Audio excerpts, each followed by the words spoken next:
జమ్మూ కాశ్మీర్ రాజౌరిలోని బుదాల్ గ్రామం. ఆ పేరు వింటేనే జనంలో వణుకు పుడుతోంది. నెలన్నర వ్యవధిలో 17 మంది అనూహ్య రీతిలో మృతి చెందడమే ఇందుకు కారణం. ఎందుకు చనిపోయారో ఎవరికీ తెలియడం లేదు. ఇప్పటికీ కారణాలు వెతుకుతూనే ఉన్నారు. గ్రామ ప్రజలకు అక్కడ ఉండాలంటేనే భయం వేస్తోంది. ఈ మిస్టరీ డెత్స్ సస్పెన్స్ థ్రిల్లర్ సినిమాను తలపిస్తోంది.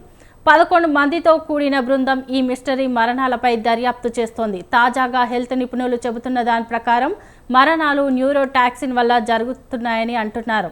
బాధితులందరిలో ఒకే రకమైన మెడికల్ కండిషన్ కనిపిస్తుందని చెబుతున్నారు. మెదడువాపు లేదా ఎడెమా కారణమని రాజౌరి జిల్లా chief medical officer doctor A S అంటున్నారు.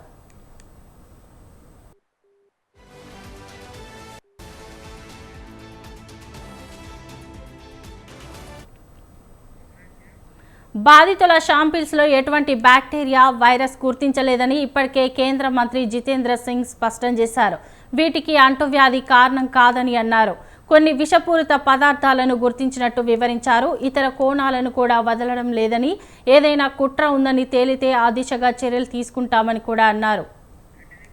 బాధితుల శాంపిల్స్ను దేశంలోని టాప్ ల్యాబొరేటరీ అయిన పూణేలోని national centre for disease control, national institute of వైరాలజీలోని పరీక్షించగా మెదడు దెబ్బతినడానికి కారణమయ్యే న్యూరోటాక్సిన్ల ఉనికిని గుర్తించినట్టు డాక్టర్ భాటియా విశ్లేషించారు. మెదడు దెబ్బతిన్నట్టు గుర్తించిన రోగులకు వ్యాధి తగ్గించే ప్రయత్నం చేస్తామని, సీరియస్ బ్రెయిన్ డ్యామేజ్ ఉన్న రోగిని సాధారణ స్థితికి తీసుకురావడం కష్టమని డాక్టర్ భాటియా అంటున్నారు.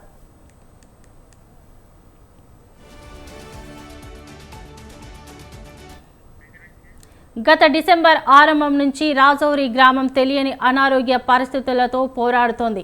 3 కుటుంబాల నుంచి 14 మంది పిల్లలతో సహా 17 మంది చనిపోయారు. మరణాలు ఎందుకు సంభవిస్తున్నాయి అనే దానిపై జవాబు కోసం అధికారులు ప్రయత్నిస్తున్నారు. తాజాగా ఒకే కుటుంబానికి చెందిన 3 సహా 6 అనారోగ్యానికి గురయ్యారు.